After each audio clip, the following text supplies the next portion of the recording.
Hello and welcome to Dice Punks, a tabletop role-playing podcast where we focus on playing full campaigns in less well-known systems.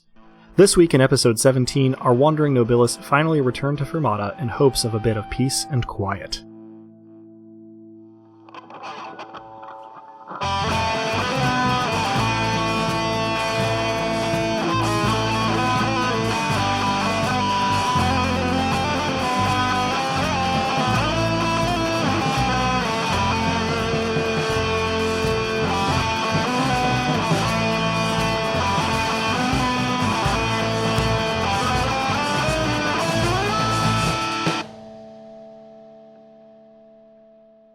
Hello and welcome.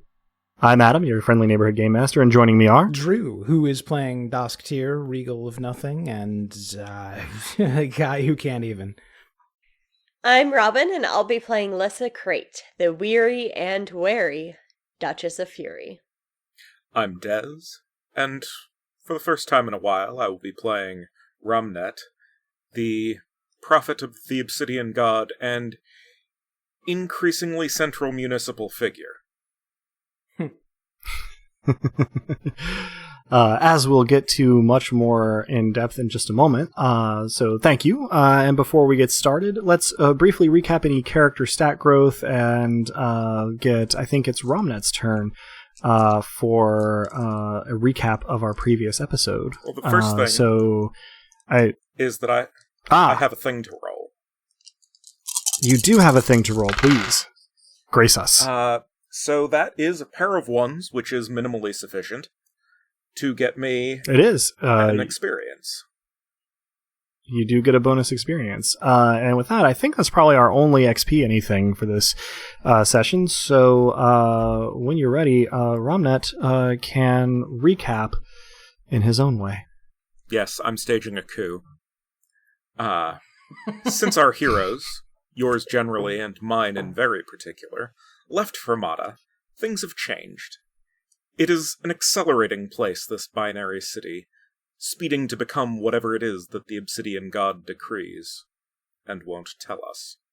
The city never quite settles at the best of time, but lately it feels like even the quiet city is full of jarring noise and demands upon my time.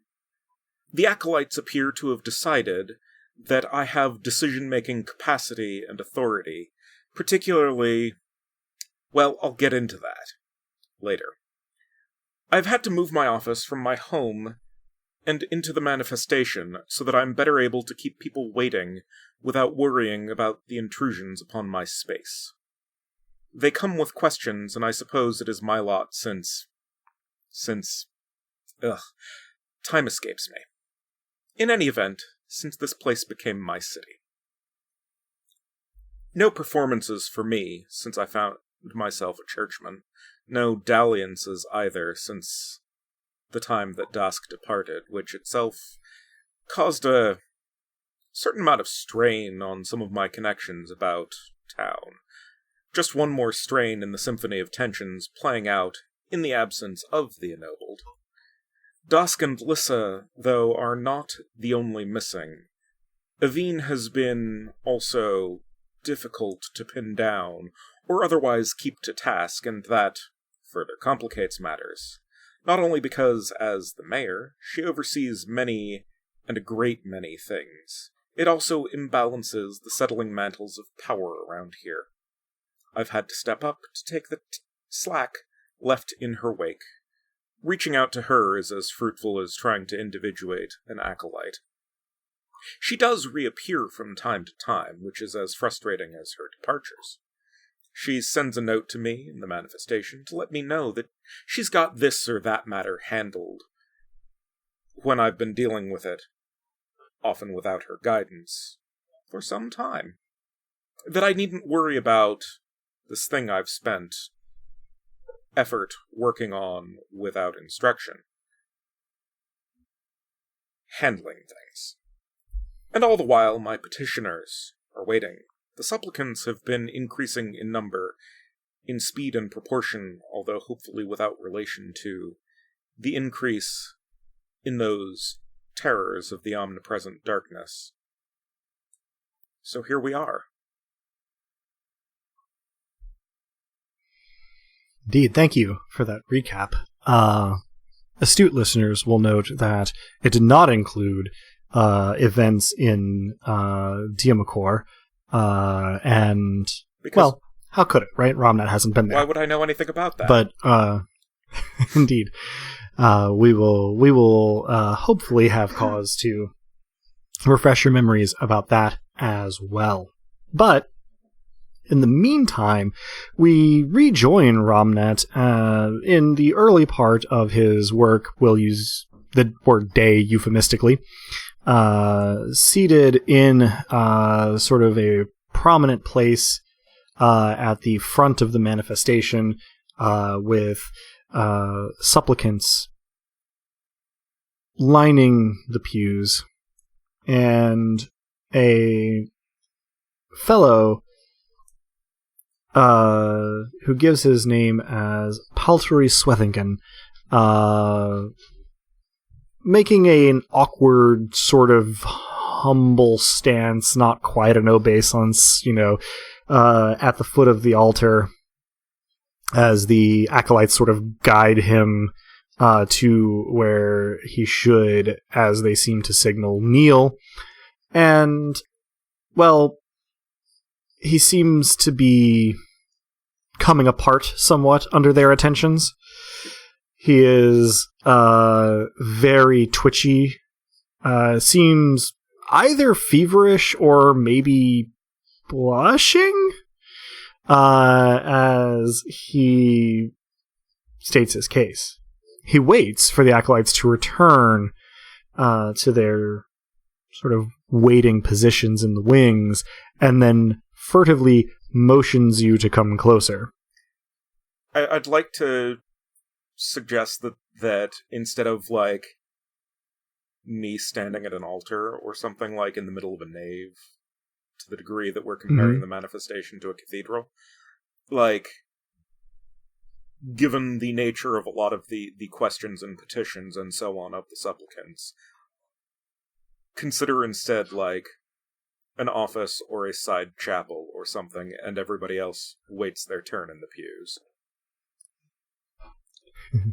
The acolytes did not go along with it when you tried it. Damn. They steadfastly guided people to this arrangement. They don't ever, like, bodily push or press or drag you.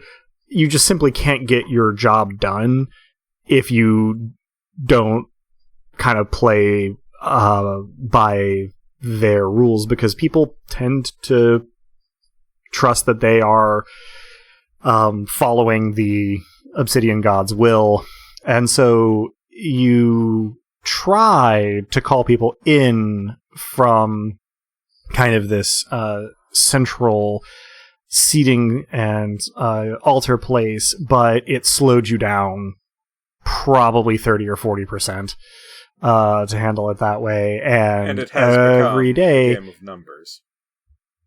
Oh, it certainly has. And every day when you would go into the manifestation, the chair that you had left at the desk in the office off to the side had been moved by the acolytes back to the altar. And it is not a light chair. So eventually, with no small amount of grumbling and dirty looks at the acolytes, you have tried to make the best of it. Fingers crossed you can assert your own arrangement at some point, but for the moment, if you wish not to be hounded day and night, this is the best solution. So he does motion you forward, and you kind of, get a little bit closer so that he can speak low. And as we talked about, nothing in the manifestation echoes, so you actually have a fair bit of privacy. Sure. If he's not being loud. And indeed he's not. He murmurs to you, stammering, clearly embarrassed.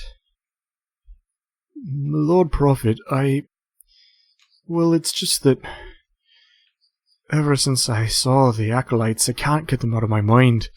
And just... I think there's one in particular that fancies me. and I just have to be able to pick them out, and, well, I thought maybe, since you work with them, you'd know, what do they like? What would be a good gift? I've never seen one with flowers, and we really only have the one kind of flower. But I've also never seen one eat or drink, so I don't know how dinner or drinks would work. Maybe a robe? I'm just not sure. Please.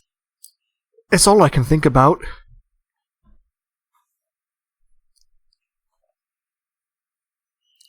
I will pause and work to maintain sufficient composure, because really appearances are a lot of this job. I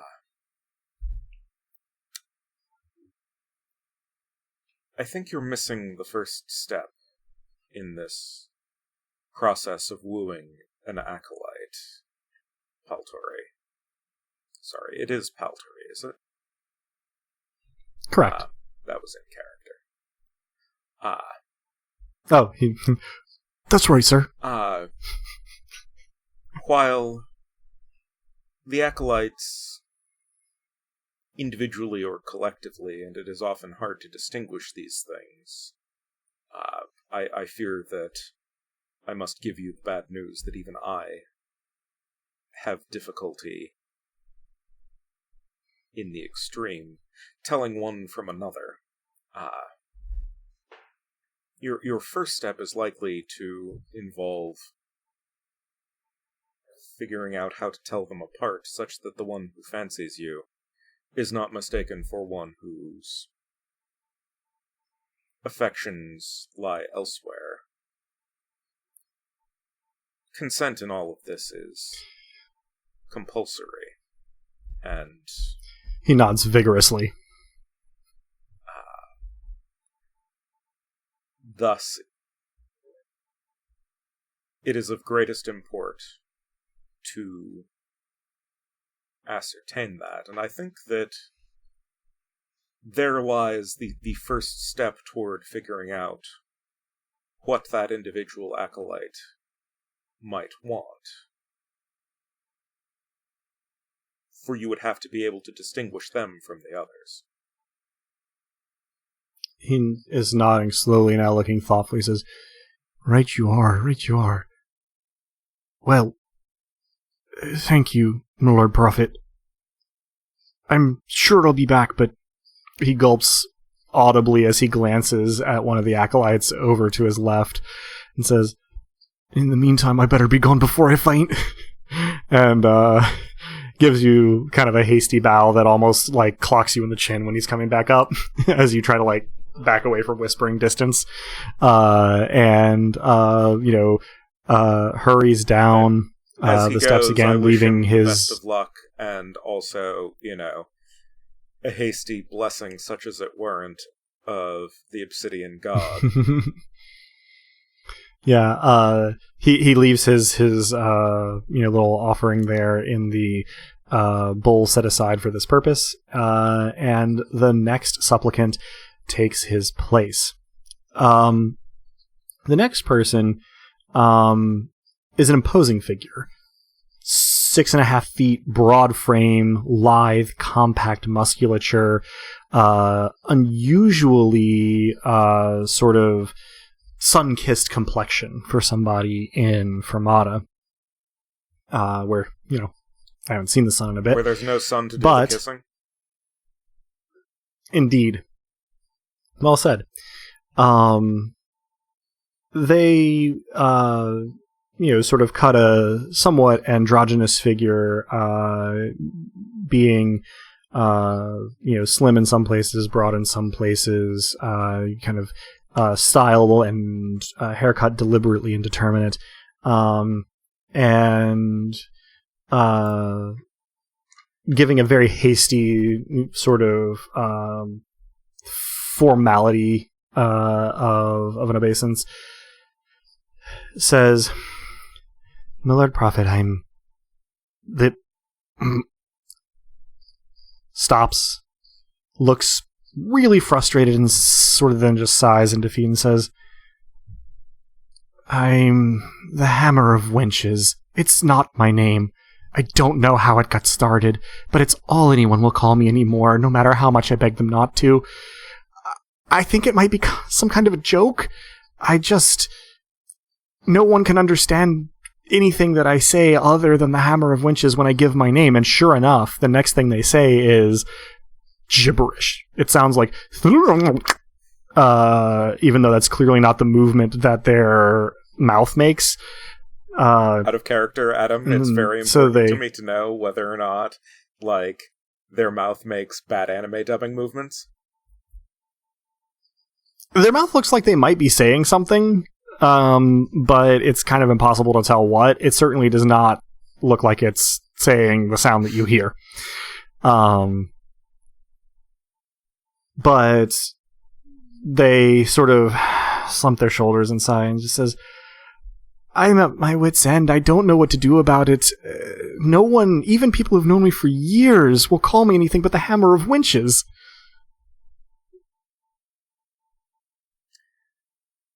It takes some amount of effort to not suggest introducing them to Lyssa.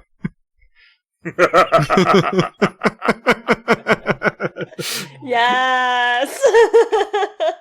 You can find them on your own, dearie. I will pause and sort of make a sympathetic face. And this sort of joke is forbidden by the laws of the Obsidian God, so it cannot be a joke. Instead, consider that your name may have been taken. And the only one who could do that would be the Obsidian God. So perhaps you should endeavor to demonstrate your worthiness of that taken name, that it might be returned. To that end, I recommend that you present yourself to the next acolyte you come across upon leaving the manifestation, and request a task to perform for them, in the name of the Obsidian God. They look, at first, kind of startled and alarmed as you talk about their name being taken, and then a little bit thoughtful as you give your advice, and then they say, well, I suppose I did always fancy an adventure. They sigh in kind of a resigned way and stand up, nod, and say, thank you, my Lord Prophet. I hope to be able to introduce myself properly next we meet. I look forward and to give it, you kind of and I wish you the comfort of a calling. They offer you a wan, shaky smile and just casually toss a small pouch into the offering bowl and make their way down the central aisle and out of the manifestation. The next person in line looks like somebody who expects rocks to fall on them at any moment. A woman of sort of early middle years, maybe, dressed relatively plainly. She makes a really quite overly elaborate obeisance and kneels at the altar and says in a quavering voice, greetings, my Lord Prophet. My name is Altan Brembury. She looks left and right and then lowers her voice and says, I think my children are plotting against me. I know they hate me, but I'm trapped in a house with people who were trying to kill me. And she breaks down into tears. I will ask if she is married, and how old the children are. She nods and she says, well, yes, I am married. But, well, my wife does not take my worries seriously, and she's gone for work so much, and she just doesn't see the way they look at me and the way they whisper and laugh to each other when she's gone.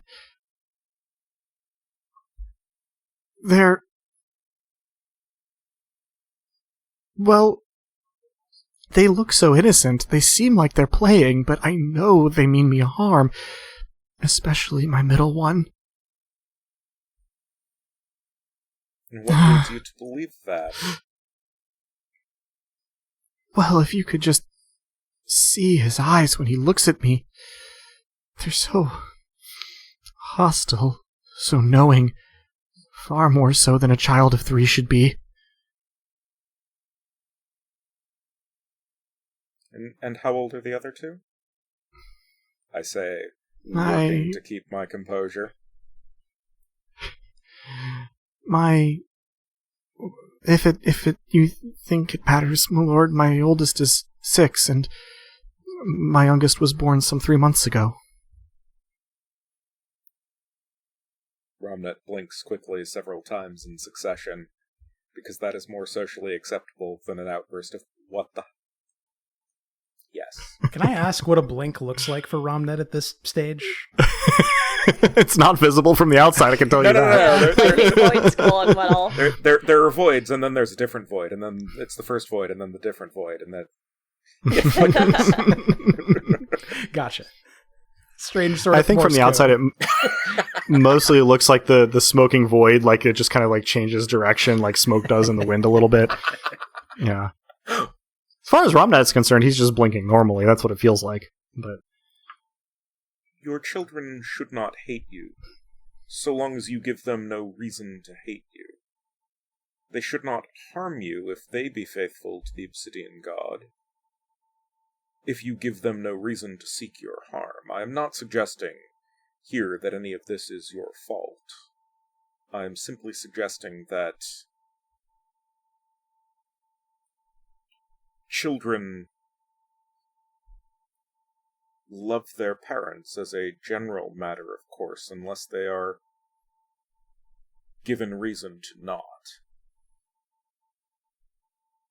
And perhaps the reason has not come from you if your suspicions be true, but love your children, and that love should be returned.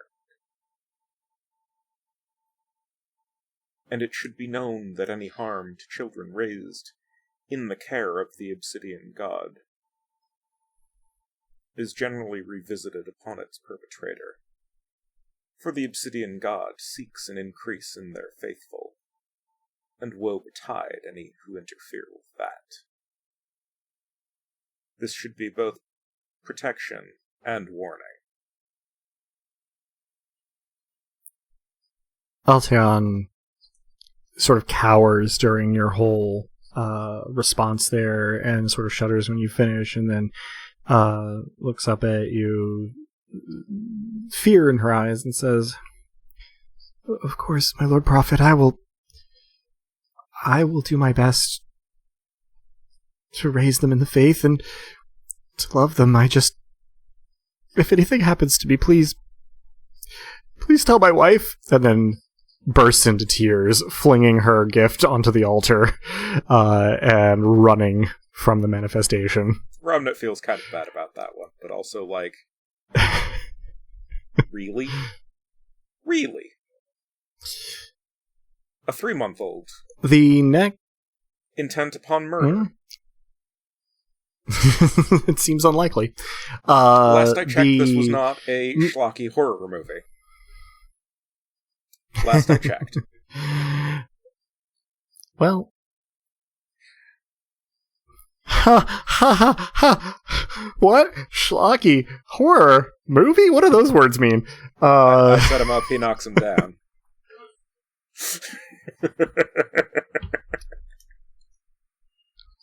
The next supplicant is in the process of standing up to approach the altar when a youth of maybe middle teens sort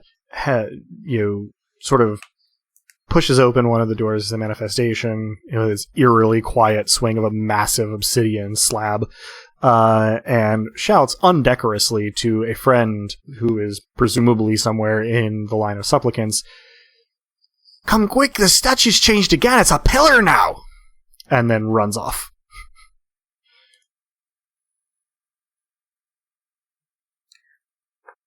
Are the Acolytes bringing the next one forward, or am I free to also go to the square where there's now a pillar? The Acolytes have not changed their position or their demeanor at all.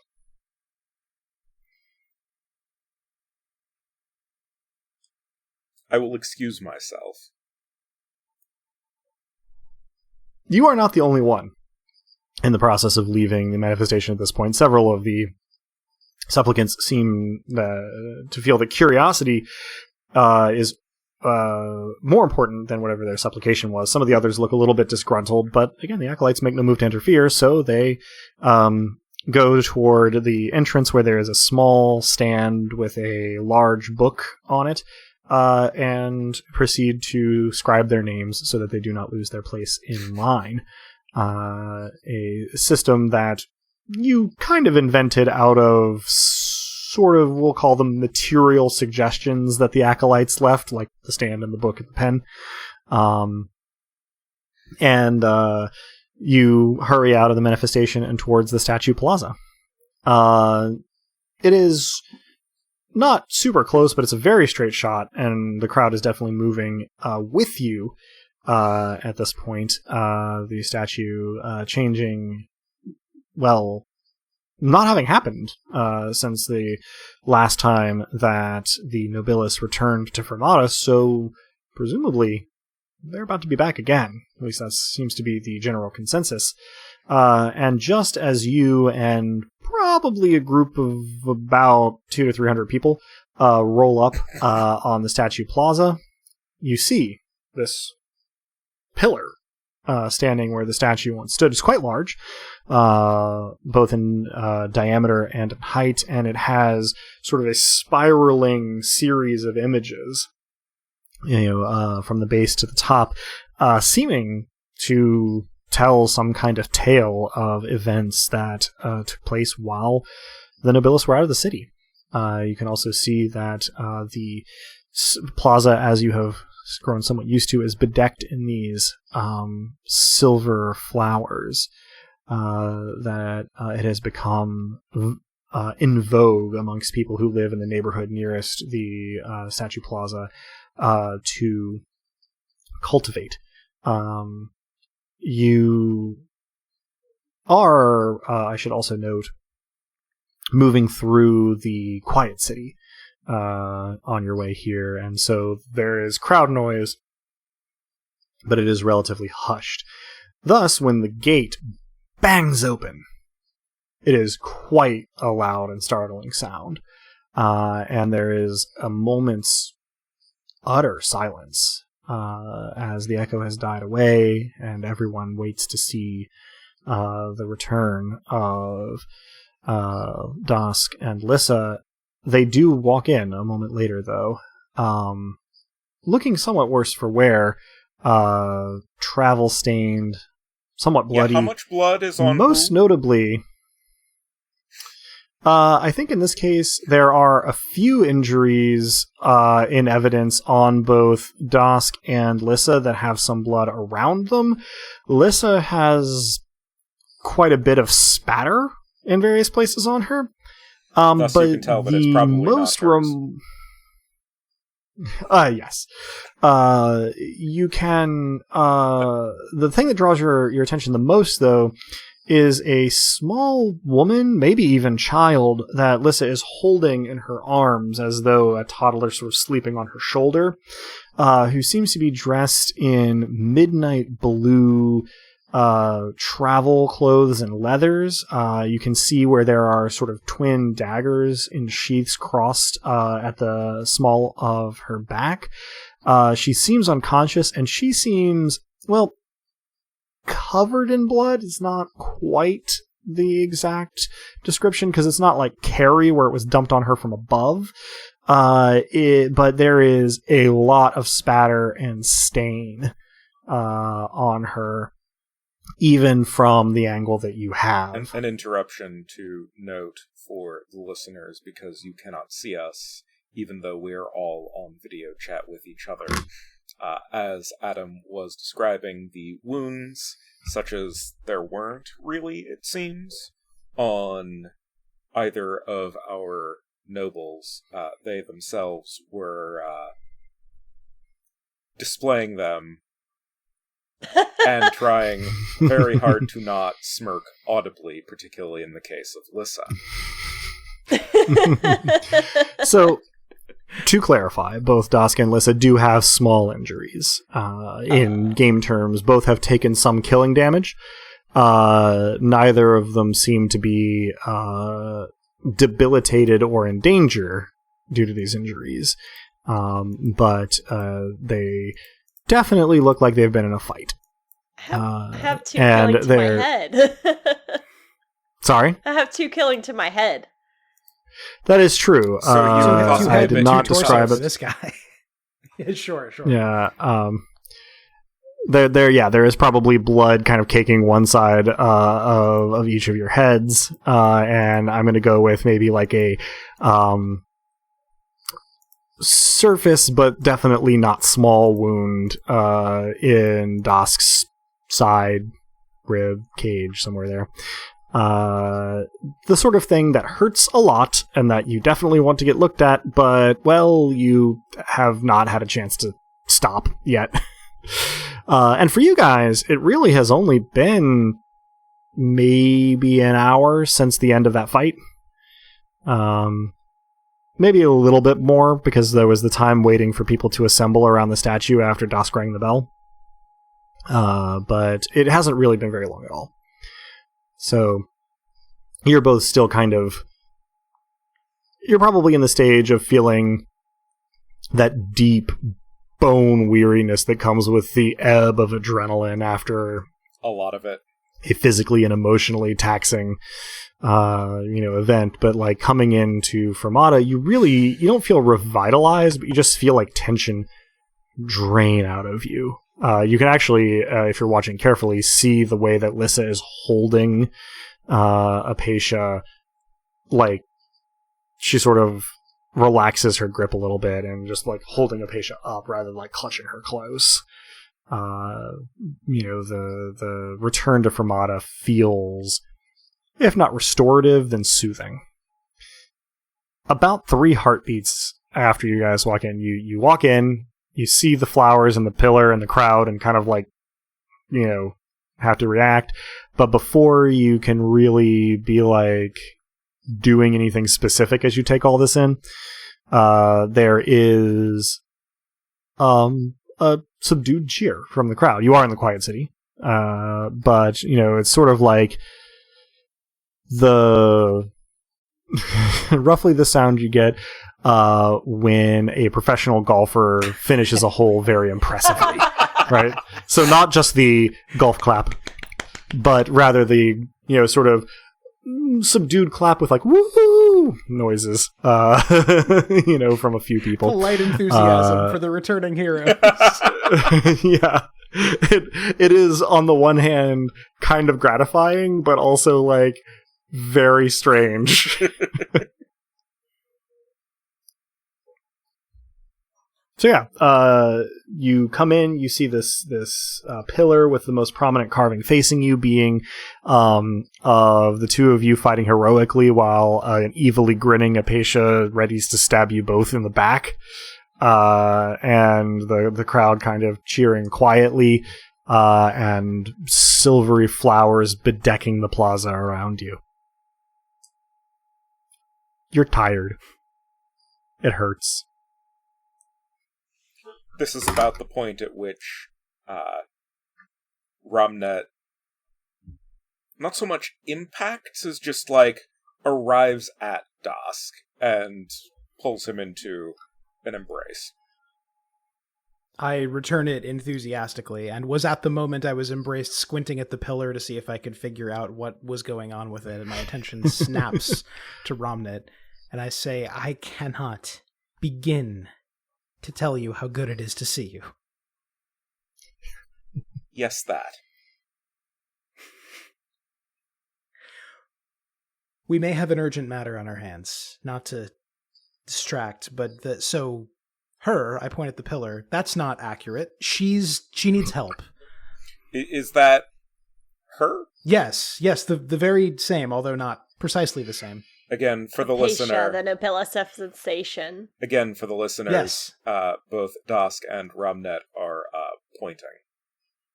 Mm-hmm. With Hopefully the pointing is a little audible. with with varying enthusiasm and flusteredness, but both of us pointing. Indeed. Well, do you need medical care? Does she need medical care? Like, what is... Yes. Okay. I will walk us through the crowd with the force of, get the hell out of our way. And take us... I am enjoying the officiousness of this more than I would like to admit to myself. The crowd parts very, very easily, very willingly before you as you leave the plaza. You, are kind of grateful that you're in the quiet city for this, because people basically just kind of like give little bows and murmurs as you pass and open up for you. A lot of curiosity. Ramnet is probably the one to spot this. Dask certainly normally would, but a little bit out of things. Lyssa, you're pretty distracted in this case, and not quite as keen to collective subtleties as opposed to subtleties of an individual in the best of times, so you may not pick up on it. But Ramnet, you note that a great degree of intense curiosity is being focused on Lyssa's cargo. And as you walk through, you see that accompanied by acolytes, there are about the three most proximate to the plaza, sort of healers, medics, medicine men and women, a variety of specific skill sets here, but kind of being not hustled, but briskly walked towards the plaza. As you come free of the crowd, they start moving you toward kind of the nearest of their establishments. And the next, hour or two, is taken up mostly with the kind of thing that you would expect from triage. What happened? How bad is it? Does this hurt? What are your explanations for the kind of help that a patient needs? The first thing I say is probably, she is a noble. I should mention, and I'm not trying to jump the line, although as a practical matter we should. I mean, if that is physiologically relevant, she's not only a noble, but one not from here. This may be something you've never seen before. That's exciting. It is something no one here has ever seen before, in fact. We're not entirely sure what's going on, just that she is not conscious. If she looks like she was in go around. If she looks like she was in a battle, that's because she was, but she came out of that more or less fine. This is something else. A relative, the youngest of the three healers, the acolytes, corralled, sort of upon laying a patient down, looks at the massive sort of combined singular bloodstain from her chin down her neck and collarbone, across her chest, down across her navel, into her, sort of finishing at a point around her belt. Sort of looks at that, probes a little bit for a wound, and goes, "Not to be indelicate, Lord and Lady, but..." I gesture as though, I can solve your problem. Of course. She drinks blood. And as you're saying that, I am sending an acolyte out for coffee. The acolyte gives you an extremely grave and serious bow that you can't help but feel might be a little sarcastic. I am so and used goes to for physical coffee. sarcasm from the acolytes now, it doesn't even faze me anymore. And the younger of the three healers to whom Dask has said this almost goes cross-eyed for a moment as a rapid flurry of reactions crosses her face. And then after a relatively substantial pause, just goes, "Oh," and gets back to what she was doing. And in relatively short order, Dask, Lyssa, the two of you have been cleaned up, sutured up, bandaged up, given some painkillers. One of the healers gives you some packets of tea with stern instructions to drink it at bedtime because you need your rest. And they agree that Apatea should stay with them until she wakes up. I don't think we object to that. I No. think we ask to be alerted as soon as she is conscious, or if anything, if there's any way we can help, I suppose is the way I would say it. Yes, and I stress that she, despite her tendencies in terms of libations, she is a friend and not a foe. Yes, that context was purely medical. I'm not sure we'd be standing here if it wasn't for her. So, yes, a friend indeed. They assure you that they will look out for her, keep her best interests in mind. I'm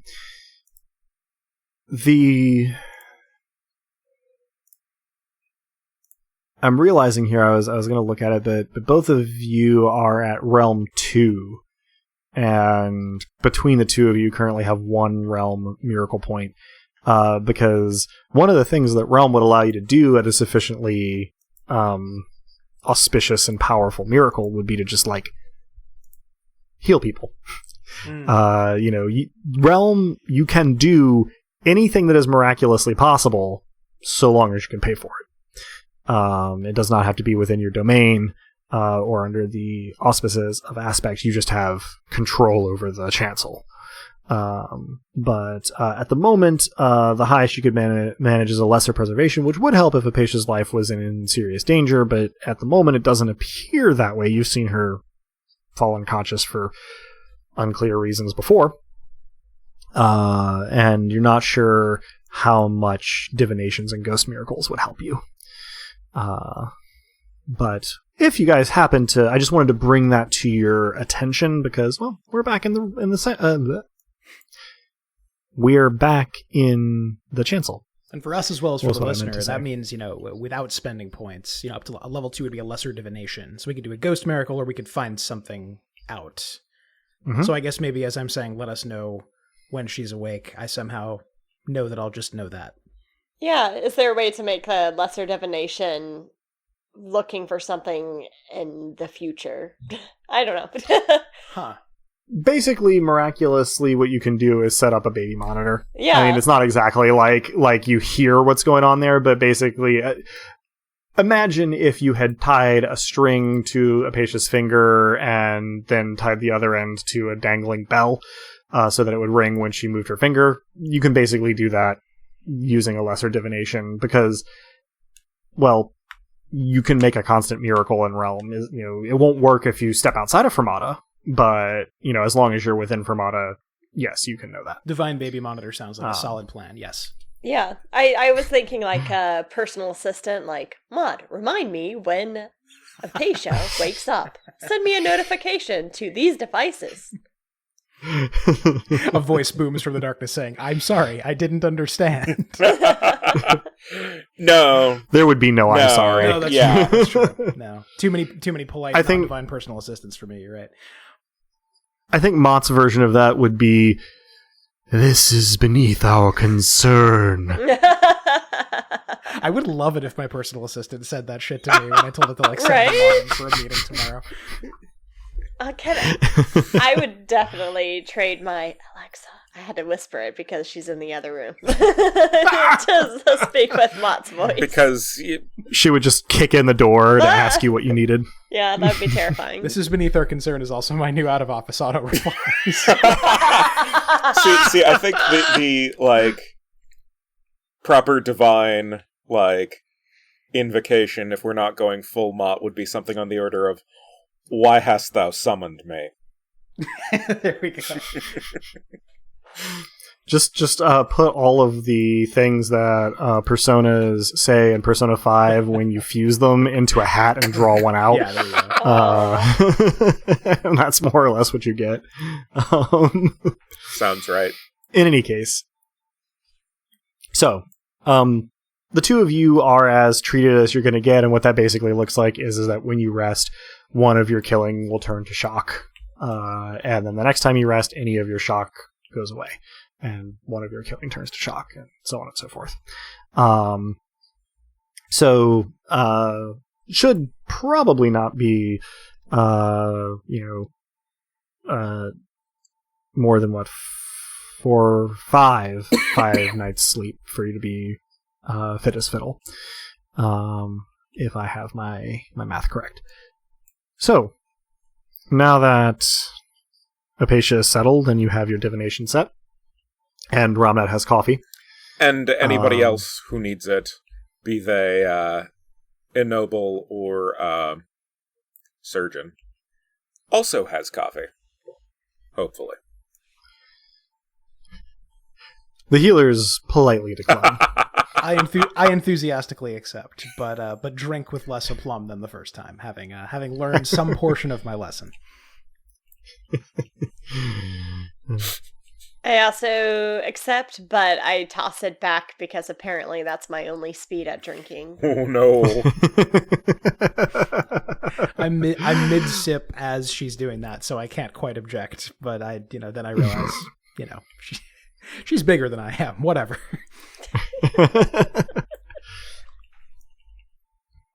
Indeed. So the three of you are firmly but politely ushered from the medic's quarters, because, well, there's no more medicing to be done on you. And you find yourself in the streets of the quiet city near, but not in, the Statue Plaza once more. Thank you. This is to Ramnet for helping. You were right there. We needed you, and we were in a daze. I don't know where we would have wandered to, so thanks. Of course. You realize I missed you too, yes? Of course. I knew that. I'm still relieved to hear it, but I knew that. Of course. And how convincing is he? Should I roll for that? Let's do it. Let's see. I'm all for that's how be... much of a mess is Dask rolls. Those are, yeah. Yeah, no, they're a lot of fun.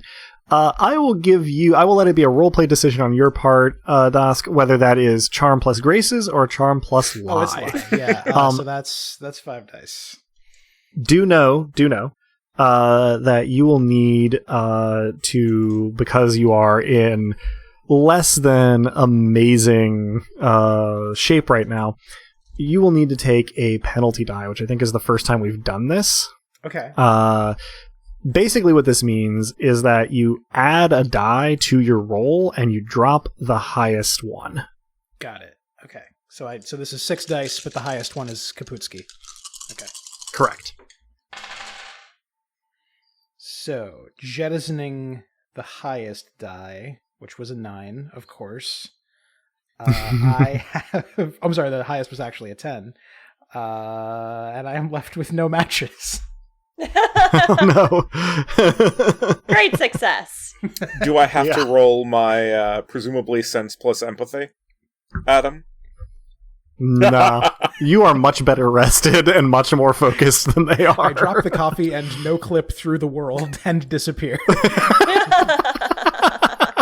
And I am just left standing there going, the hell did he go? Bring him back. Rewinding to things that actually happened.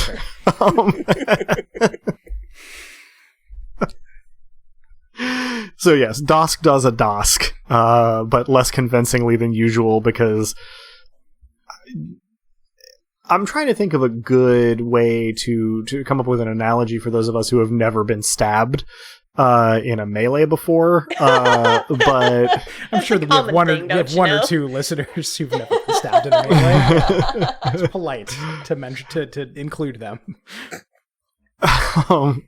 This is sort of like, I think too, when I was living in Chicago and was riding the commuter train back to my apartment from downtown as Lollapalooza was finishing up, and you just saw all of the people leaving Lollapalooza that just looked like their souls had left their bodies. They had been awake for 3 days, drunk and high and freaking out in the hot summer sun, in the park downtown.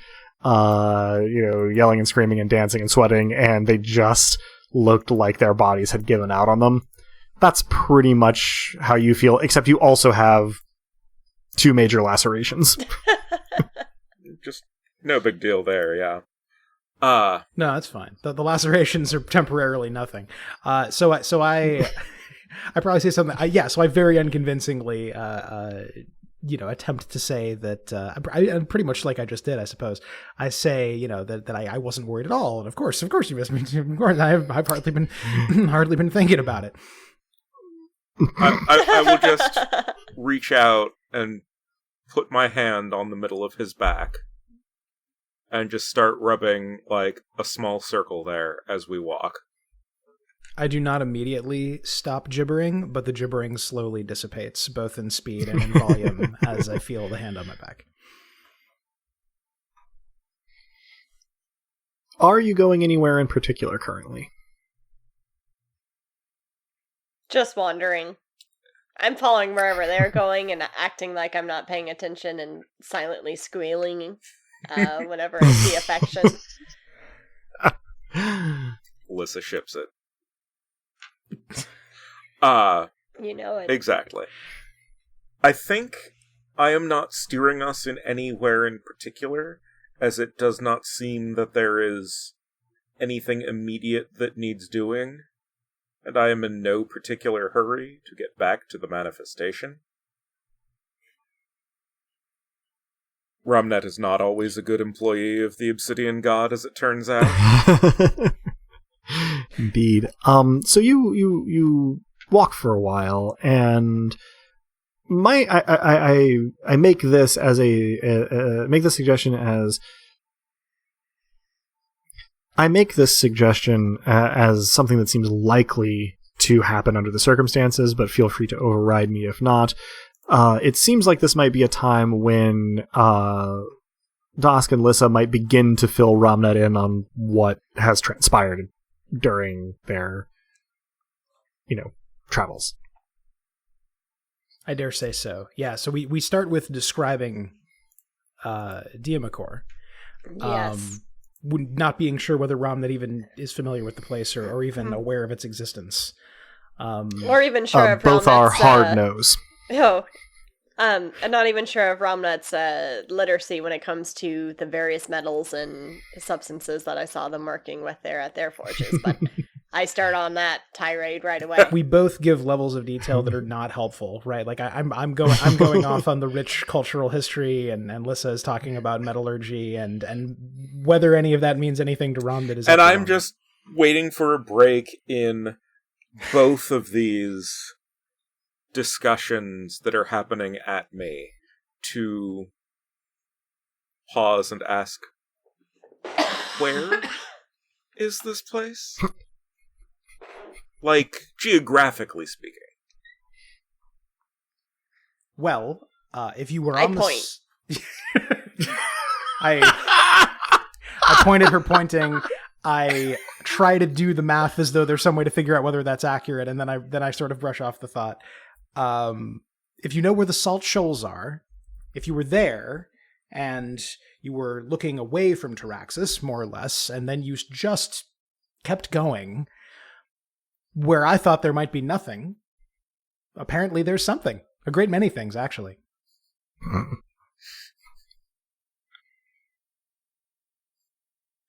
As I'm saying this, I remember the sea voyage, and it occurs to me for the very first time that we have abandoned the ship, the crew, and the captain that got us to Diamakor. the having been stabbed or the having been to Lollapalooza feeling returns.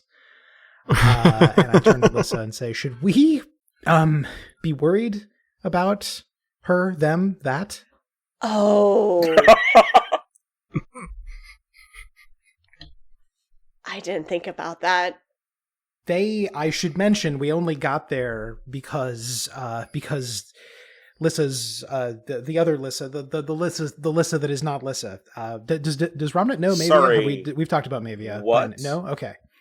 It may in fact be impossible to get there under normal means. We only got there by means of Lyssa's the thing that is not Lyssa. Mavia, by the way, has a name, not that you should necessarily plan to meet and shake hands. We only got there because Mavia met another divine entity and they hit it off, and that allowed for a safe sea voyage. So in the absence of Mavia, I'm not sure the ship that conveyed us there is going to find its way back.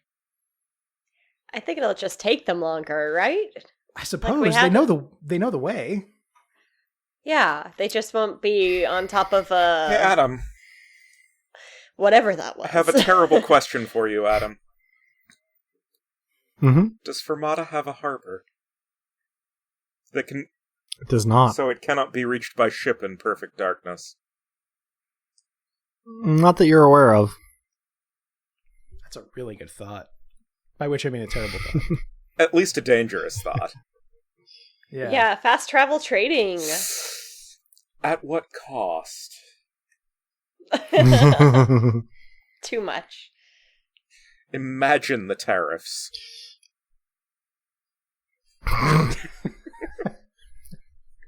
Oh, the mind shudders at the very thought. I just picture, religiously affiliated sort of customs personnel down at the harbor going, right, so that was 3 tons of cotton and 1 of sugar, so your total due to unload is your soul. But I think no that the Obsidian God would demand something more useful, such as some number of years of service, but yes. Yeah, quite probably, but it is not as immediately comical. I'm picturing like a really prosaic TSA looking sign that says, this line, if you have things to declare, the price will be terrible. Is there perhaps anything that Ramnet is in particular trying to ask Divine or find out in this conversation? Or shall we settle for the slightly out of character broad strokes version of what he finds out from Dask and Lyssa? Mostly I'm trying to figure out, 1, that they're okay, for loose definitions of okay that include them healing. 2, that Dask in particular is okay, because he sure as hell doesn't seem like it. And 3, what the entire deal with Apatea is. Assuming we're leaving in the stuff about the ship, this then leads me to another very brief breakdown about Uncle Melly, who I've probably never explained to Ramnet before. Nope. I explained that we secured the ship from my uncle on the strict understanding that we would have some trade goods to exchange, and if that ship doesn't come back, then he won't be surprised, but it won't be good news. He also might think that Dask and I are betrothed. Sorry about that. He almost certainly does think that. It was a joke. I mean, these things happen. Just continuous blinking that wavers the smoke. Skull blinking.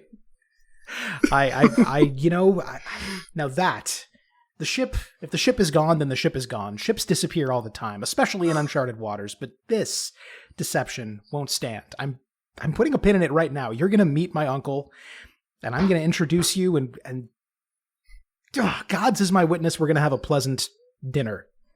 That all sounds lovely. I think that it should be done only after the ship has gotten back to your uncle. Reasonable. Sure, so that of course, any of course. dinner had with him would indeed be pleasant.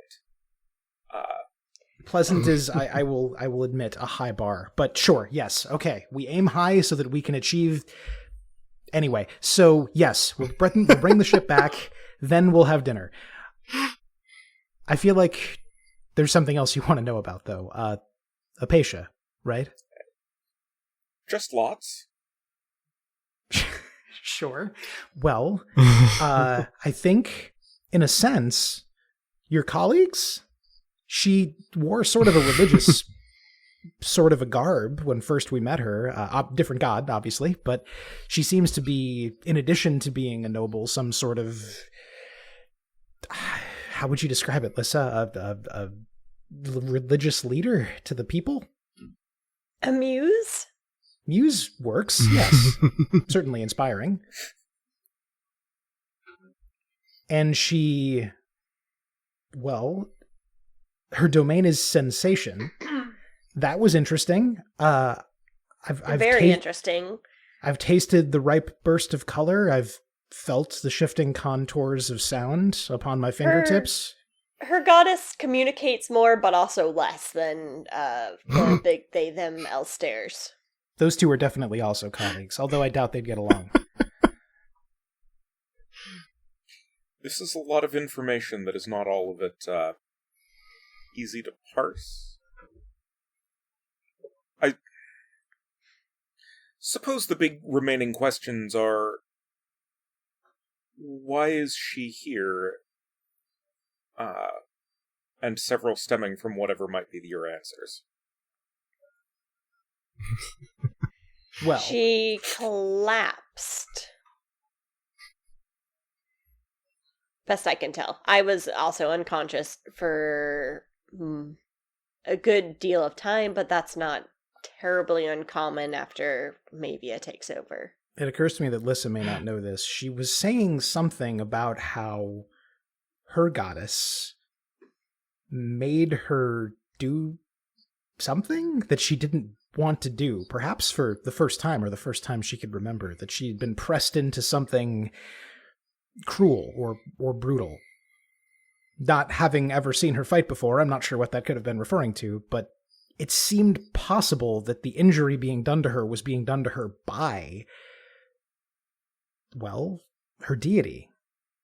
So I suppose we just both thought getting her far away and to a realm where we had perhaps a bit more purchase was the best we could do. Okay. And I assume you know the nature of her superior. Something of it. But it sounds like... Doesn't respond well to criticism, in my experience. Do they ever? Very moody and unpredictable, perhaps, too. I was more speaking of names, but given the power of... Nyx. No, I'm extremely happy all of a sudden to be able to provide a concrete detail. Nyx.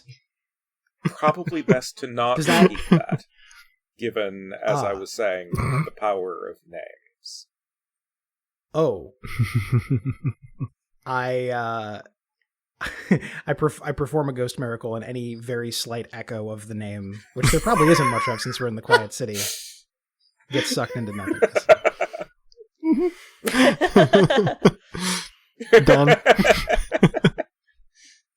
I don't even know if that helps solve the problem. Does the name, which I will not repeat, ring a bell? Nothing even from lore? Okay. No. Well, if the land is unknown, it makes some degree of sense that the deity would be as well, I suppose. Sure.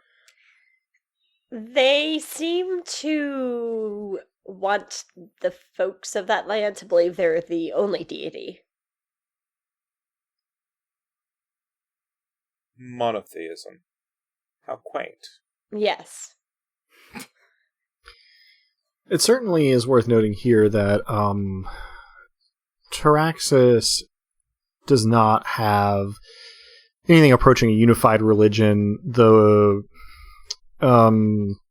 observation of rights to the Obsidian God is probably a plurality. of religious rites conducted, but you all have not had cause to have to experimentally test the veracity of the existence of any of the other spirits and deities that are sometimes venerated, propitiated, worshipped, or called upon in Traxxas. For the most part, it is in Traxxas the agrarian class and the urban poor who undertake these things. Sometimes, as matters of ceremony and prestige, wealthier families will participate in the rituals and pageantry, as we saw in Calavan. But it, does not hold a lot of meaning for people of more, means. Shock. Having met more kinds of folks than maybe most have I ever met a monotheist before going to Democor? Well, you've certainly met people who are less apathetic and more not anti-theist, but kind of indifferent in the Confluence. But you have probably met a handful of people who are you find perhaps in your experience, Dask, that people involved heavily in maritime trade break either very superstitious or very dismissive of the whole thing. Sure. And in the Confluence, they would say that, to think there's one God is to call many things by one name, and I've asked them to explain, and they won't. They probably would also say that to honor many gods is to repeat oneself. They wouldn't explain that. They're I remember that one. frustrating like that. Yeah.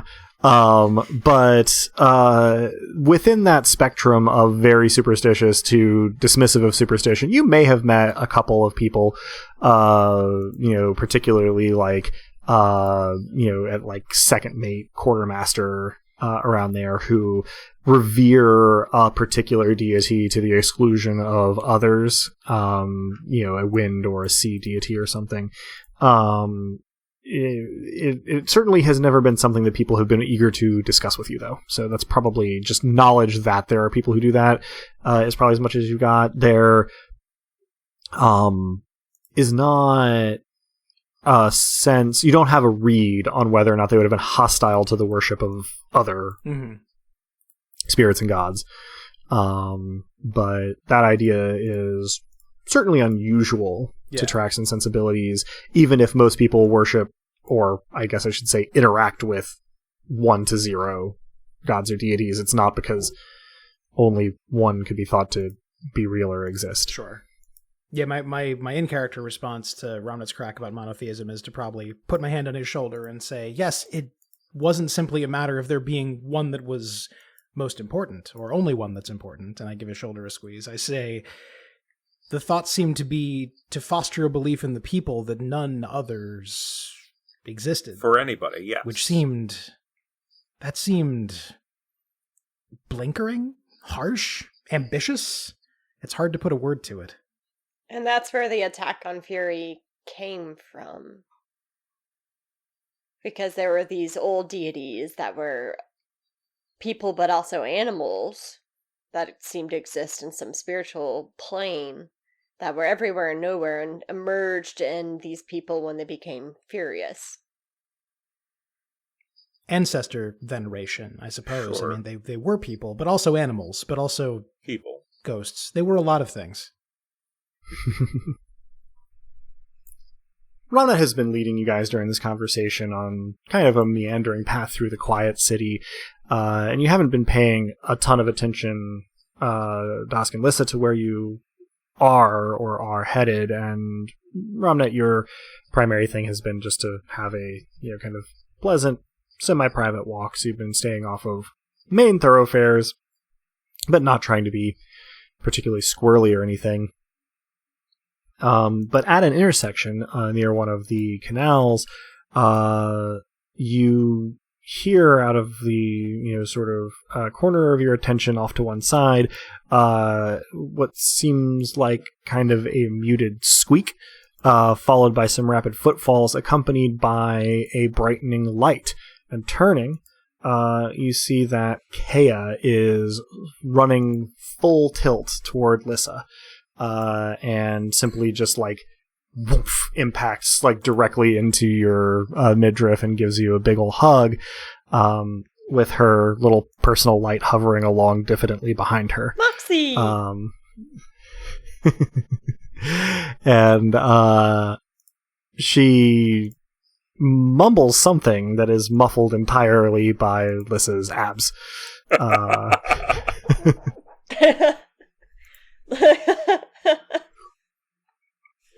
Any immediate reactions from our trio? I probably make a pained groan when she launches onto me, but then return the hug warmly. Excellent. The last time we saw Kea was, if I recall correctly, something about a window being broken. Mm-hmm. Her hurling herself Exactly. through a window, yes.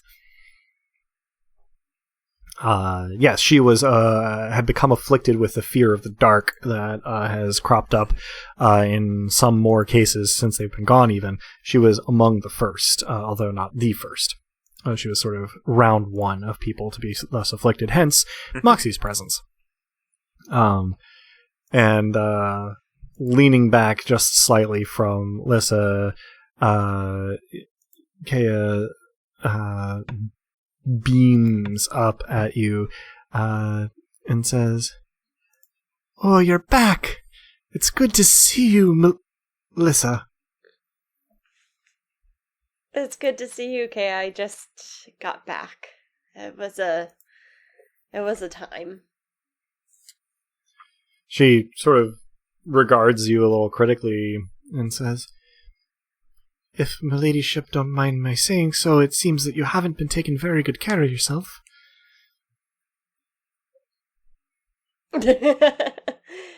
Well, I haven't had you around to help me with that. I will murmur into She- Dask's ear. That seems to be common amongst the two of you.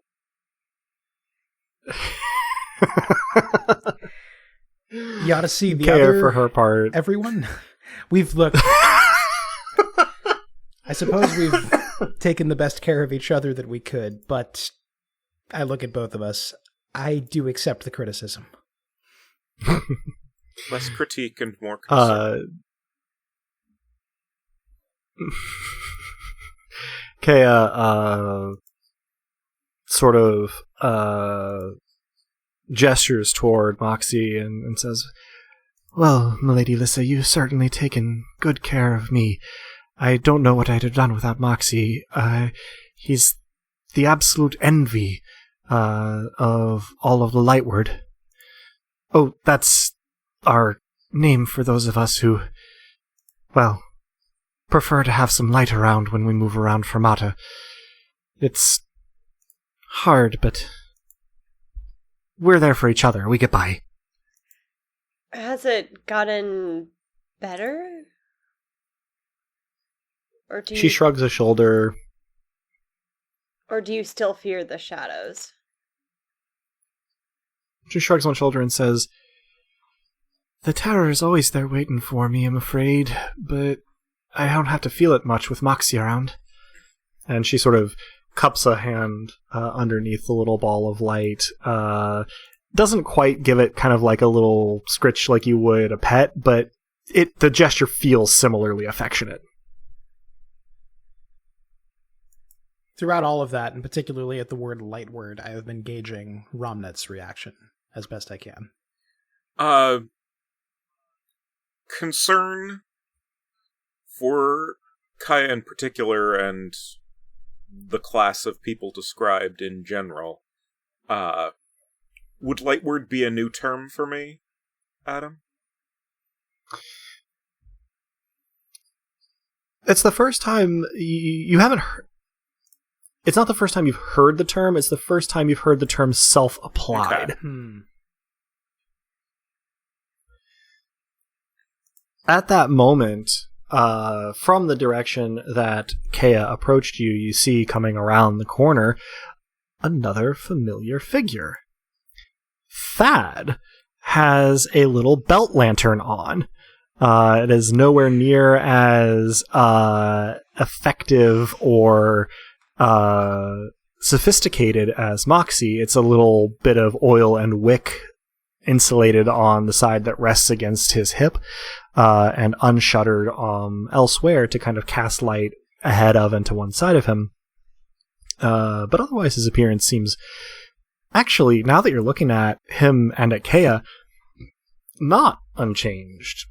It's subtle, but there's a little bit of uncanniness where you look and you recognize this is Thad, but then you kind of blink and shake your head a little bit because he seems, well, he's still buff, but he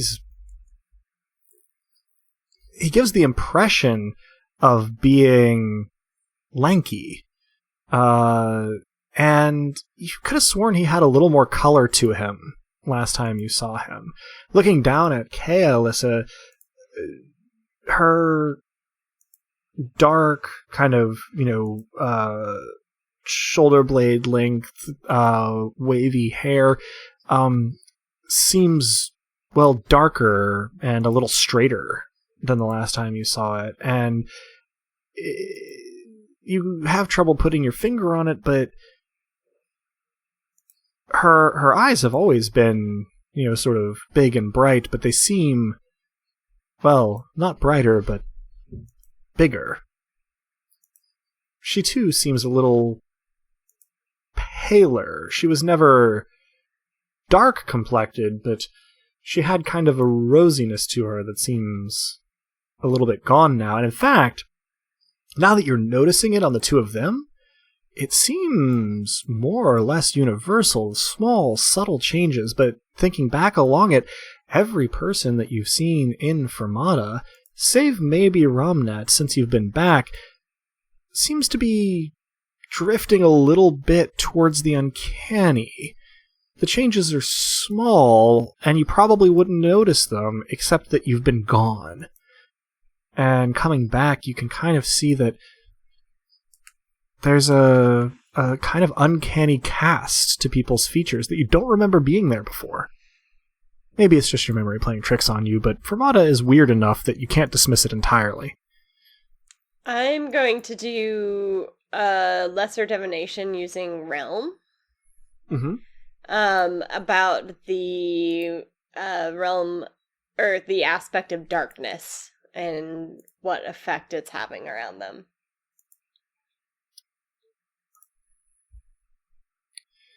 Okay. Divination miracles, especially lesser divinations, the answer that you get is often, well, unpredictable in its delivery. Information is conveyed, but how it can be conveyed is really arbitrary. You're kind of used to this by this point. This realm miracle, though, you get kind of a sense. It's not a vision. It's not something that you see, but you get kind of a sense of Fermata itself as a photo negative of the sun, just kind of radiating this perfect darkness. And this might kind of be the Fermata equivalent of getting a tan, if you follow my analogy. Okay. It's far from definitive, but, ask a question about an uncanny cast, get a answer with an uncanny aspect. Yeah. So not necessarily a bad thing. Right. Yeah. Being pale and wan is all the rage these days. Just ask Apatea.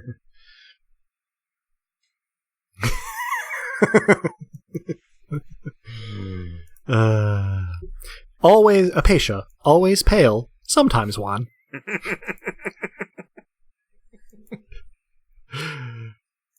I feel like I need a never in there now. Never sensible? I don't know. I'll work on it. for when she endorses her line of hair products. Yeah, you got to get that right. Hmm. Actually occurs to me, I don't think I ever described Apatia's hair, although you definitely would have seen it, because she was wearing her wimple at first, and then I never went back when she was taking it off. Oh well. We'll get there. So I probably just wave at that and greet him warmly, but with an air of politeness and distance. Mm-hmm. Yeah, he looks a little surprised to see you as he kind of hurries over, and he gives you like a friendly little bow. And it's like, "Oh, Milady Lyssa, you're back. It's great to see you. I see that Kea found you. She's been worried about you, I think. Are you okay?" I've been better. So you're one of the Light Word now? Oh, yeah, I guess that is kind of the name that's taken hold. Yeah, no, I was real messed up about it at first, I guess, but... Well, actually, he looks fondly down at Kea. It was Kea who found me, like, God, it's embarrassing, just kind of like curled up at a little ball wailing outside of this one house. And, well, there's enough of us now that we kind of look out for each other. So she kind of brought me to where some folks helped set me up with this little dude. He pats his lantern and then goes, and kind of like sucks on his finger a little bit where he seems to have burned it against the glass of the lantern. And goes, and things are a little easier now. But yeah, it's kind of a bummer, but you know, as one of us kind of brought up recently, it's maybe not like super surprising if you never really see natural light that you kind of maybe have a reaction sometimes. I don't know. They had like a real cool way of saying it. I'm not that great with words, but yeah, it was seemed reasonable. I don't know. Kind of sucked at first, but I'm doing all right. And that's enough about me. What happened to your head? Are you okay? Oh, man. Can I see the other guy? There's not much left of them, I suspect.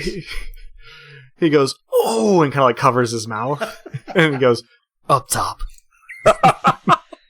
I don't leave him hanging and give him a high five. But I might intentionally hold it a little extra high, so he really has to reach for it. Your ploy works, and he really has to reach for it, but he does so pretty gladly. Kea has, in the meantime, taken a step back from you, although she leaves kind of one hand resting, like kind of along your waist.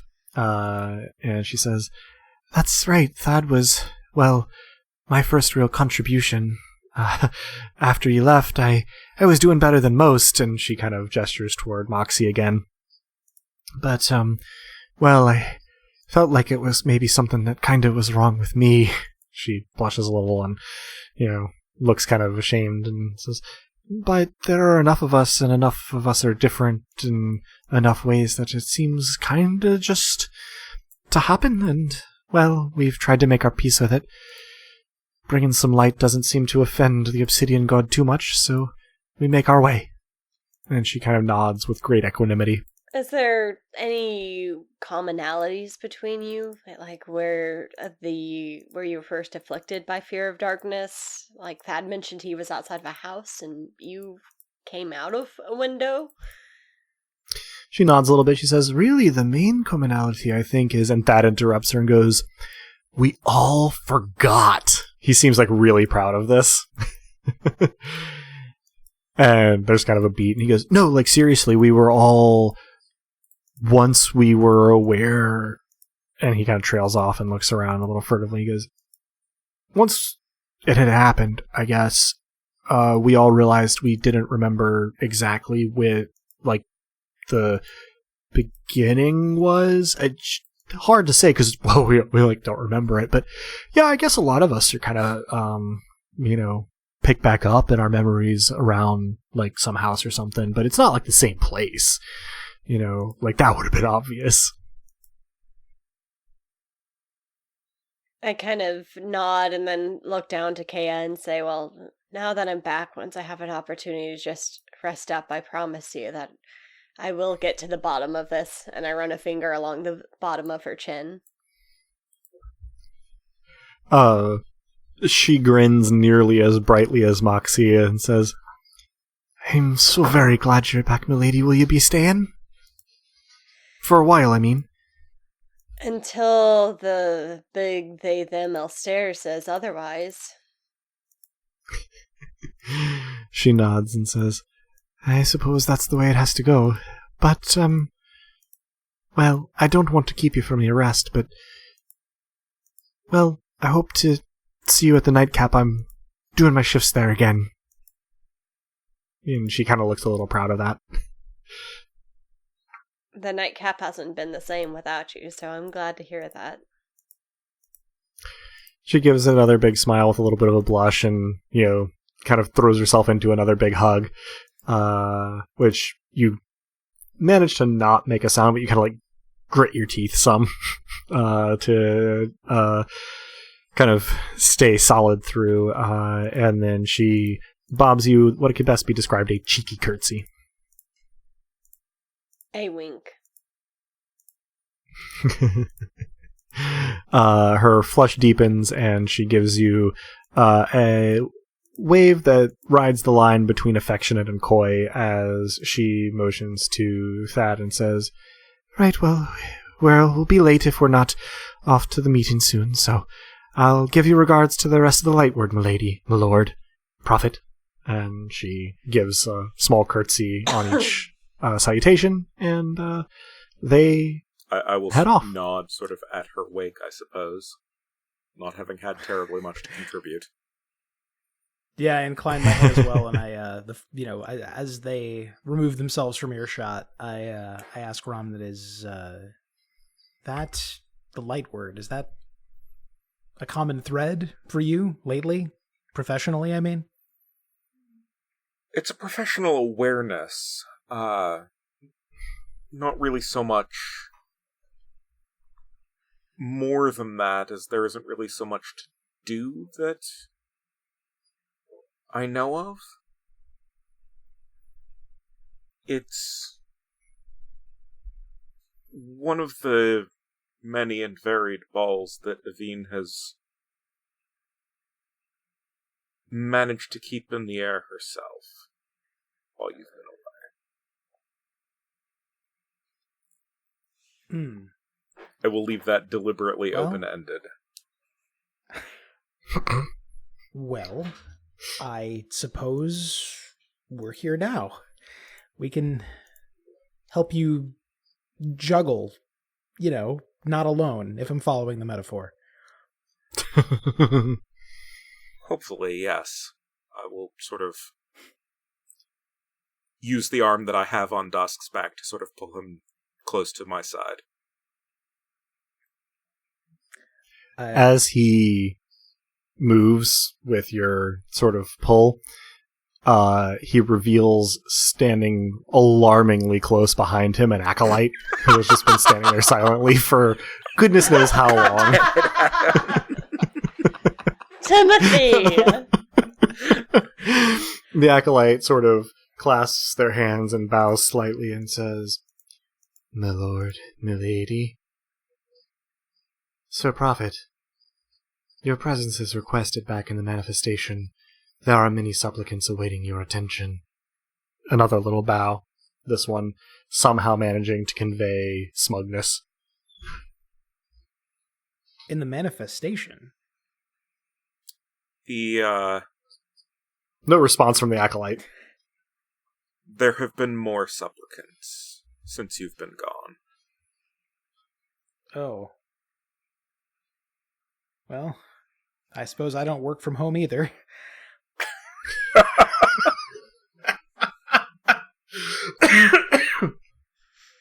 Bit more of a commute for me sometimes. I should stop talking. Are you needed? Is this urgent? Or is this all the time? I suppose it's chiefly a question of to whom it would be urgent, but... The acolyte bows. I suspect further it's a matter of by whom, again, I would be needed, but we should probably at least trend back that way. The acolyte bows again and begins to head toward the manifestation at their usual very medium pace. Thank you, Timothy. No response. We will set our own damn pace. Fair enough. Is there anything in particular that you wish to do or discuss on your way toward the manifestation? I think since we've unloaded on Ramnet about everything that's happened to us, this would be where I ask him how things have been here, which we the players and you the listeners have heard more of than we would have. So I think this is where we get caught up on all that in character. Yeah, this is where I let slip my frustrations about a variety of things and people. I am listening sympathetically, getting irrationally angry at those who I feel have wronged him in the course of the story, and also listening for what has not yet been confirmed to me personally, which is that he has sort of been on unusually good behavior while I've been gone. And hearing no hints to the contrary, I assume I'm like my indignation on his behalf is peppered with relief on my own.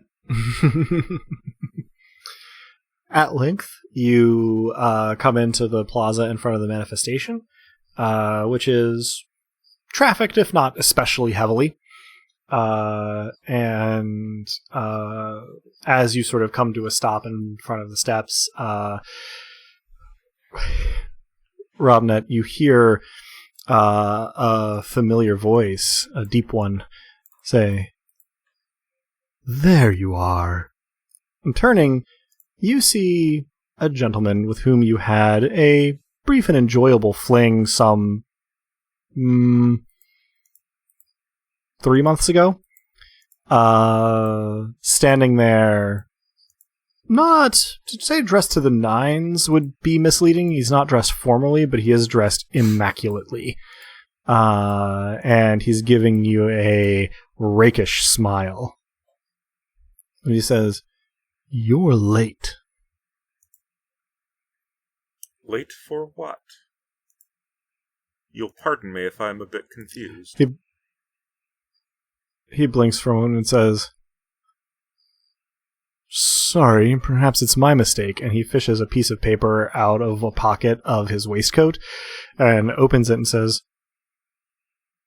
"No, I thought this was pretty clear." And he turns it to show it to you. It is a folded piece of paper written in, at the very least, a passable imitation of your handwriting that says, "Sorry I've been so busy lately, but if you'll stop by the manifestation, I'd be happy to speak with you." The ellipsis is in your note. And it has your name signed on it. You have no recollection of ever writing this.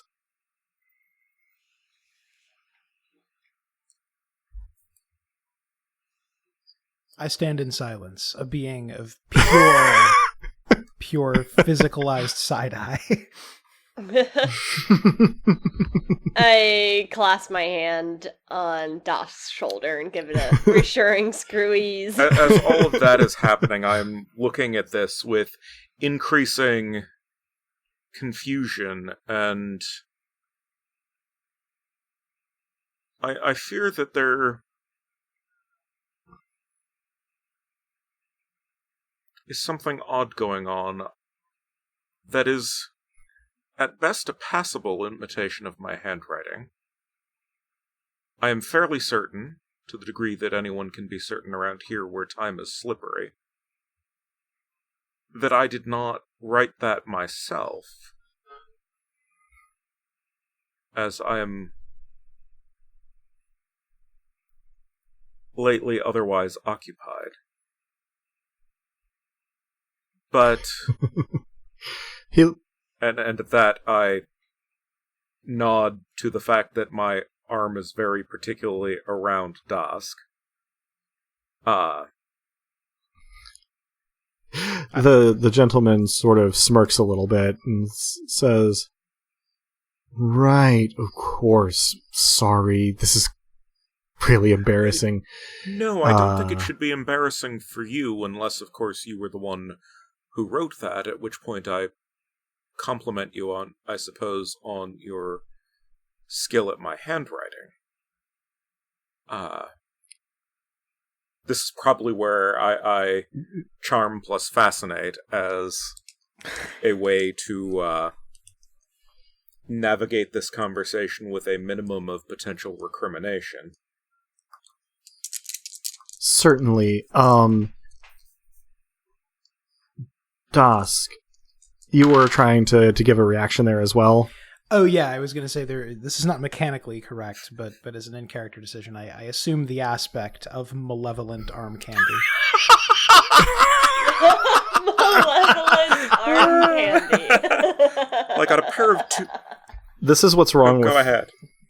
A pair of twos? Of twos, which with the master die becomes 3 twos, which with ornamentally pretty becomes 3 sevens. Indeed. In the meantime, I was going to say, Dask, that made me think of just like a anthropomorphic atomic warhead on someone's arm. Are we talking about the candy? Or like... Yes, the candy. I saw the candy that I used to buy at the Little League ballpark and made my tongue bleed. Yeah. Speaking of bleeding tongues, I saw Sour Patch Kids. Yeah. I definitely abused Sour Patch Kids earlier in life, for sure. Yeah. Since there is no such thing as Salty Patch Kids. Sorry. I'll see myself out. And what is the rating of this podcast? Do podcasts have ratings? I don't think they do. I'm very confused. Me too. There's explicit and there's I guess implicit, not explicit. Yes, there's text and there's subtext. Yeah, exactly. The two genders.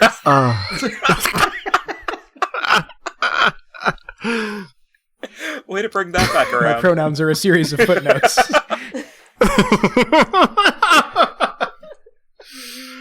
Oh man. In any case, that's the best. The two genders I've heard in quite a while. It's very good. In any case, Ramnet, you feel relatively confident in your navigation of this sticky situation, and the gentleman seems to have a variety of reactions very quickly. Embarrassment, irritation, confusion, but pockets the note and leans forward to your ear opposite the side that Dask is standing on, and murmurs, "Well, whatever, but you know where to find me, and, well, your friend isn't bad looking if he's looking for an upgrade," and walks off in a little bit of a huff. But it's about as cleanly as you can imagine having gotten away from this. Yeah. The note is still something of a mystery.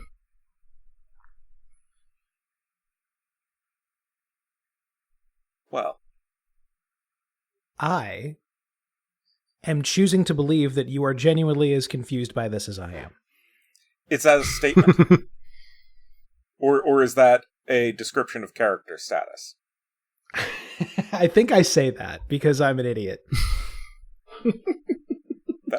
That part I don't say.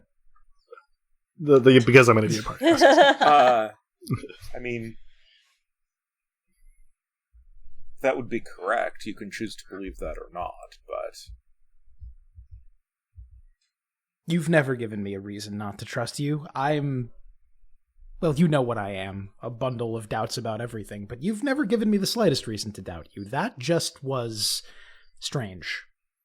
It was a bit awkward at the end as well, going from being propositioned on a relatively presumptive basis to suggesting that you could perhaps find an upgrade from me to him. At this I guffaw, like an actual... And I noticed that can I still see this guy as he's huffing away? Sure, he's, a little ways from turning a corner. Okay. There's a ghost miracle, and whatever paving stone he was about to step on briefly isn't there, so that he stumbles ever so slightly. He does stumble a little bit, and as he continues walking, glances back in consternation at the paving stone that's clearly there. But, It does continues raise on his The way. level of that miracle was petty. Please continue. Are there bugs in Fermata? Ooh, you know what? You have not seen a bug in Fermata. Oh. It's a shame. It's a I real like shame. how disappointed you are. Are there stray cats? Yes. I'm seeing the man stumble, and I imagine I felt the miraculous energy from Dask. You certainly could have. I'm going to do a lesser creation of fury and any nearby cats directed towards that man and his immaculate clothing. And how can he wear such finery when they have to live in the streets, when they should be worshipped as gods? Because, All right. cat. Command Inspire, your penalty die for being extremely tired will basically transmute your master die, in this case, into a normal die. So you have 2 dice to roll. Ugh.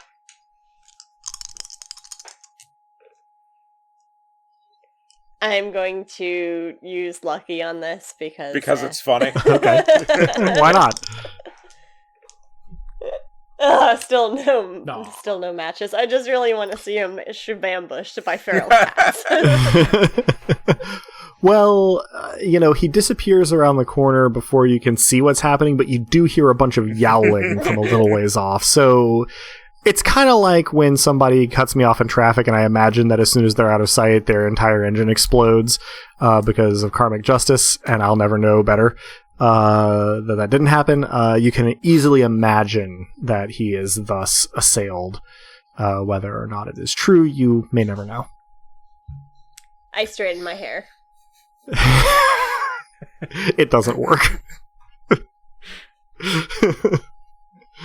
So yeah, you're at the steps of the manifestation. The acolyte arrived before you and is now moving at a very maddeningly steady pace between the doors to the manifestation and where you are standing, Ramnet. Just back and forth as you stand there. Well, all this transpires too. Oh, he's a puppy. I assumed that was out loud. Yes. No, none I of was none waiting of for the that. acolyte to respond to being called. No, upon. none of that was in character. I'm not going to invite professional disaster by these implacable and unresponsive forces in the shape of people Sure. who, have at least one extremely awkward personal admirer.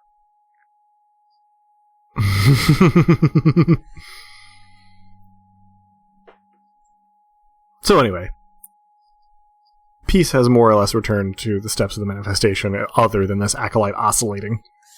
I wonder if we could generate power this way. Oscillating Acolyte would be a great band name. It would.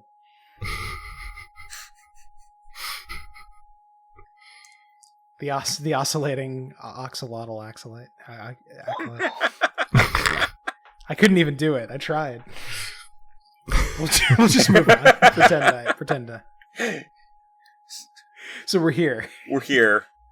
Yes. Ramnet doesn't want to go back to work. This is immediately apparent to all involved. And yet the acolyte oscillates. E por si mueve.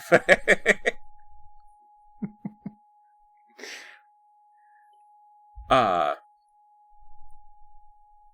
would remove this task from your plate if I could. I can tell you would rather do nearly anything else. I mean, mostly it's that you've been gone really a while.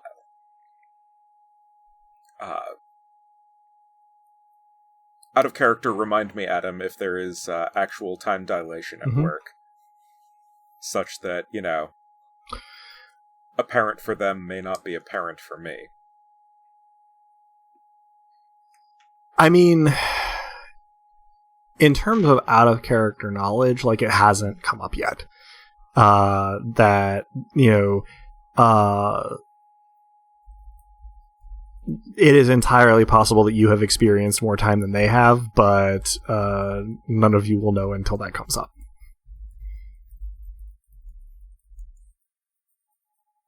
Fair enough. He says you've really been gone a long time. How long has it been as far as we're concerned? It's been... We figured out the calendar during this voyage, so... Right, well, and I'm trying to catch up to it to be precise, but I think that you have been gone about 2 weeks from your time. Yeah. So I say, 2 weeks by my count, which, don't get me wrong, is much too long. So this then begs then the question of how long for me, Adam? This is one of those rare instances where I get to make a roll on a player's behalf. Mm.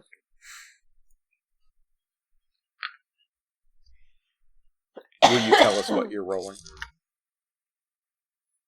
Nope. But I will tell you that I got 666, so I will need to increment that counter in our show notes.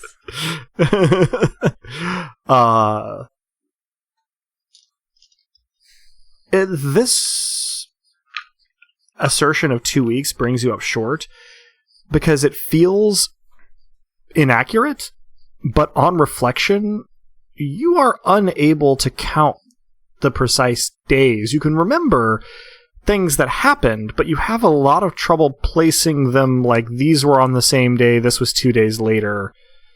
You've got a chronology, but no hash marks in your timeline. I will endeavor to explain that, possibly with reference to the inherent difficulty of marking days in a place where there aren't days to be marked. Indeed. Certainly. You measure your time and, I gesture it at the oscillating acolyte. We could make a clock out of that. There are now 2 acolytes oscillating in alternation so that one is near you and one is at the door at any given time. And you can see another one coming across the square. It's oddly adorable. It's probably intended to be threatening. I will suggest that 2 weeks seems plausible as a number, but it feels like it's been longer, and I don't know how to categorize that. It seems like time may be strange. Time is undoubtedly strange. Here more than elsewhere, but everywhere. And look, I don't have as much control as I'd like over where I go and when I go there and how long it takes, but I can promise to do everything I can not to be away so long. I ascribe no fault. Hey, it may be because I've been hit in the head, but here's a notion for you from Aunt Lyssa. What if I work this shift for you, so you two can get time to catch up, and then I just get some meet and greet sessions in with the occupants of Fermata? How is this received by the acolytes?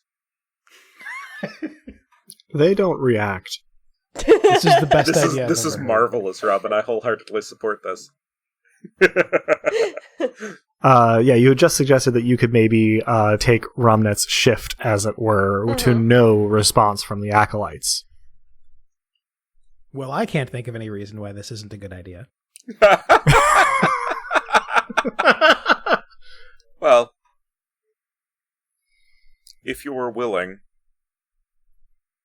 then it would be a great kindness of you. I volunteered, and you gave me coffee. Oh, shit. Oh, what could possibly go wrong? Is Lyssa thrumming? As thrumming as someone can be on the artificial high of caffeine after exhaustion. After a literal battle. Fair enough. Yeah. So I think then that Dask and I turned toward my house.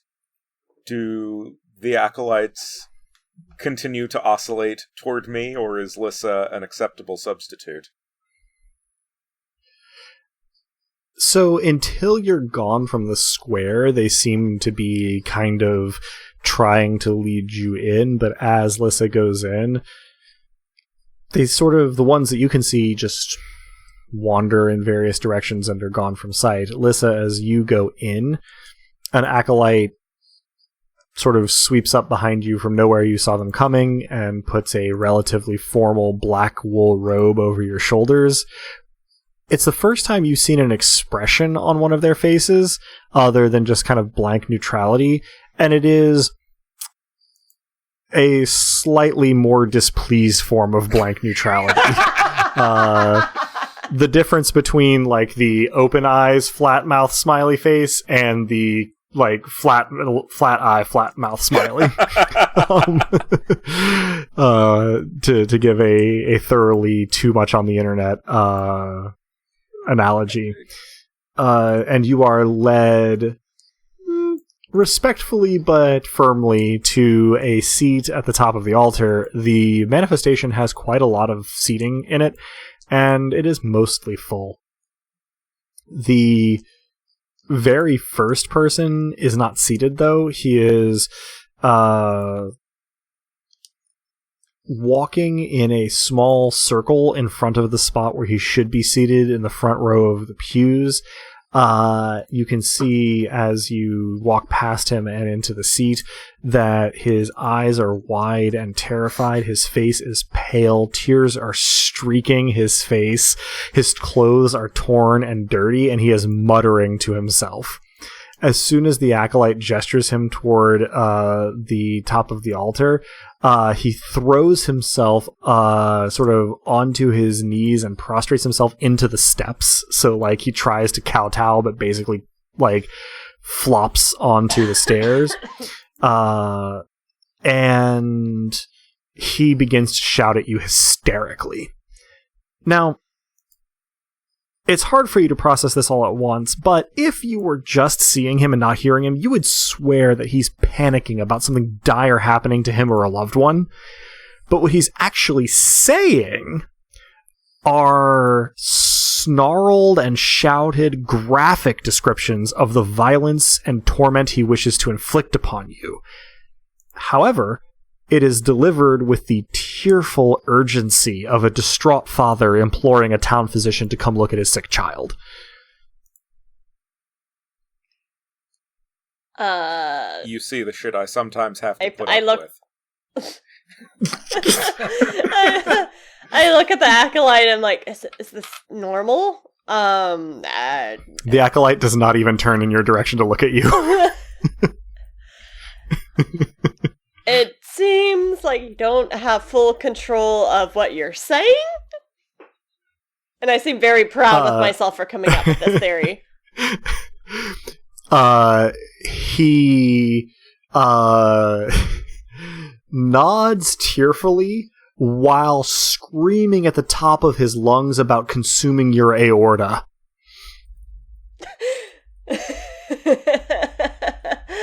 Oh, it's okay. Sometimes I drink too much and then I say stuff that I really don't mean. So it seems like you might be holding something back and you're taking out your fury on something else. Can I do and just start slinging miracles here. But you lack an experience. You make up for it. I mean, all of it, really. So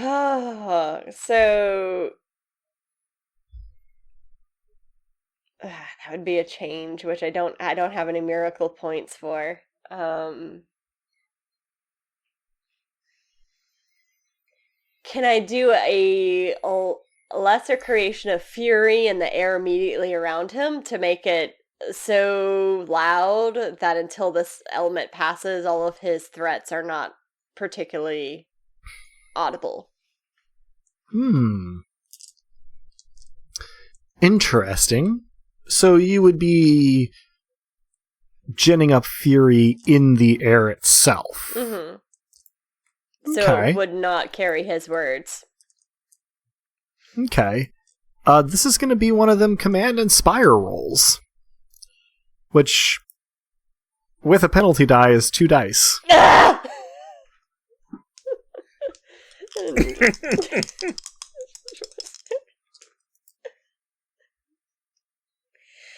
Surprising no matches. I got an 8 and a 4.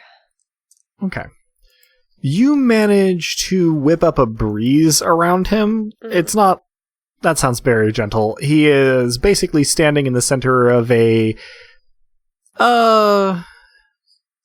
noticeable, but not rapid enough to be dangerous miniature cyclone. He looks a little bewildered, but stops speaking for a minute. It'll make it harder for people to hear what you're saying that you're not intending to say. With the basic tone and demeanor of somebody saying, thanks, I guess, he threatens to reach down your throat and pull out your stomach. You're welcome, and maybe, I guess Ramnet always says things like this, so maybe you reflect on how Mott would want you to use your words.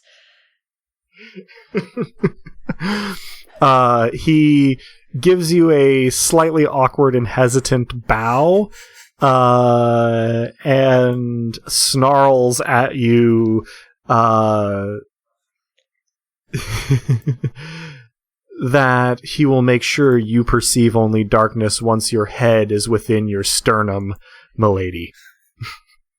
Oh, this is like some great fury. Like, fury is in the domain of Mott. And just, be careful who you approach this next week and ensure that they don't have any weapons on them.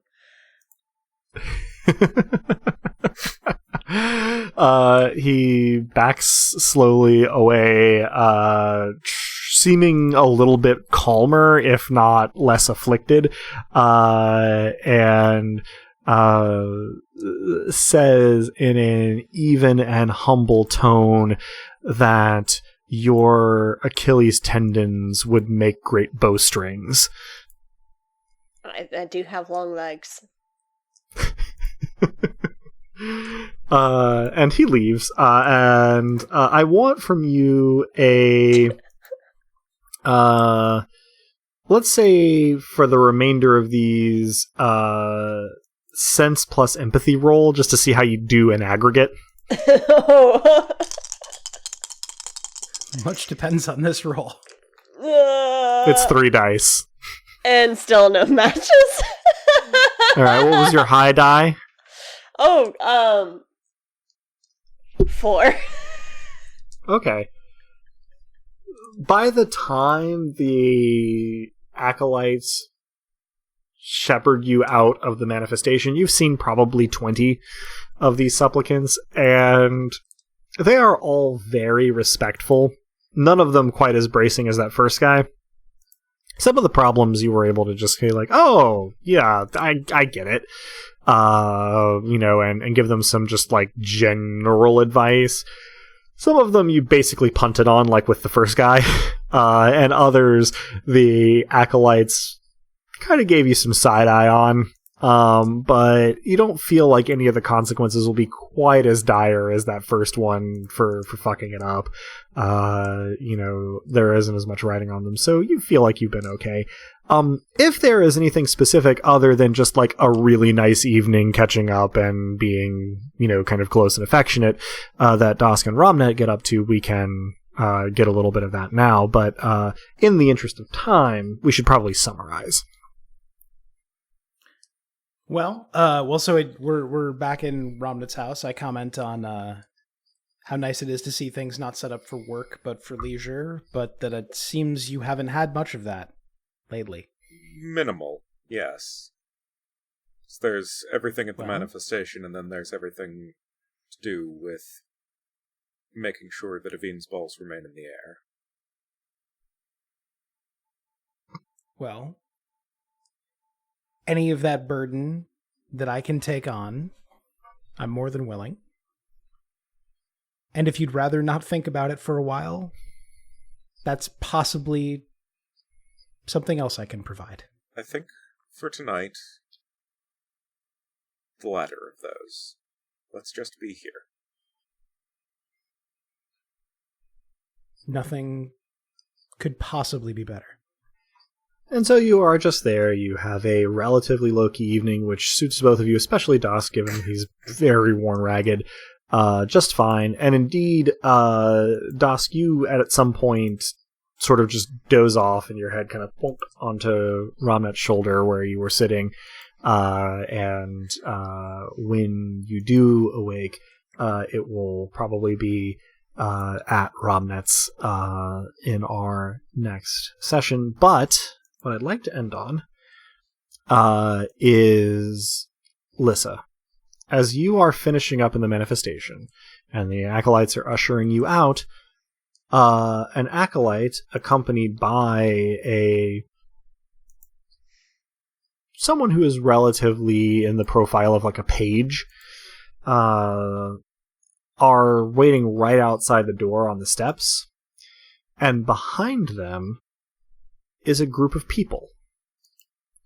Most of them are remarkable only for the strangeness of their dress. These are men and women wearing sort of hip-length leather vests without sleeves and with a sort of deep V in the front and apparently on their backs, and some kind of unfamiliar cloth as well, kind of a skirt. The uniform does not vary with gender. They are all barefoot. However, those seem to be the attendants, because in front of them are a man and a woman, tall, not as tall as you, sort of sun dark, with dark eyes, dark hair, and very confident airs. And most importantly, they have Octoritas's. They, upon seeing you, bow very slightly and say, or rather the woman says, "We thank you for your welcome here in the City of Darkness, O Lady of the Obsidian God." And that's where we'll end our session. Thanks for taking my shift, Lyssa. Yeah, really. There might only be a handful of fires to put out later. Worth it.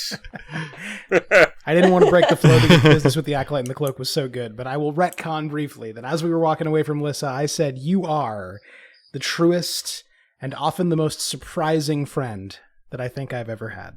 Aww. So cute.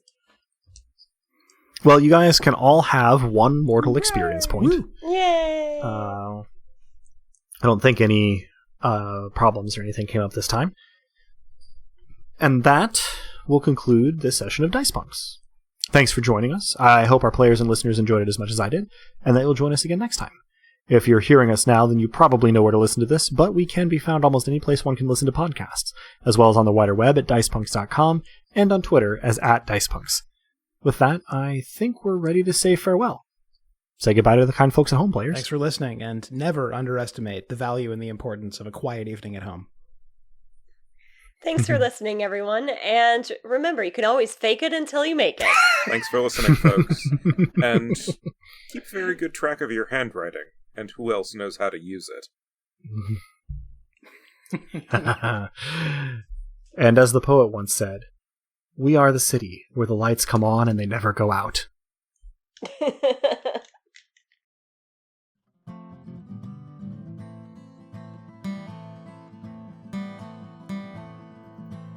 Thank you, dear listeners, for tuning in, and stick around through the admin stuff. There's a Ramnet prophecy waiting for you at the end of it.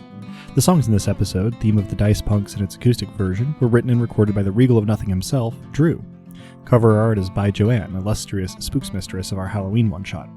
Site design and graphics for dicepunks.com are by Robin, the player behind Lyssa, the irrepressible Duchess of Fury. Rain and the one-roll engine it runs on were created by Greg Stolze, whose work can be found in a frankly astonishing number of cool places, but I'll point you toward gregstolze.com. Nobilis was created by Jenna Caterin Moran and can be found alongside much of her other really intriguing work both in and outside of tabletop role-playing at afarandsunlessland.wordpress.com. Links to both systems and authors can be found on the Punk Grimoire section of our website, dicepunks.com. Thanks so much for listening. If you liked what you heard, well, that's reward enough on its own, really, but if you're so inclined, you can help us out by rating and reviewing us wherever you listen to us, telling your friends who you think would like us to give us a listen, and even by heading over to our Patreon at patreon.com/dicepunks. We have fun rewards available to backers, including a patron-only Discord and access to the Dice Peaks after show for episodes 1 and following. Regardless, we hope you'll tune in again, and until then, remember, subtlety is for cowards.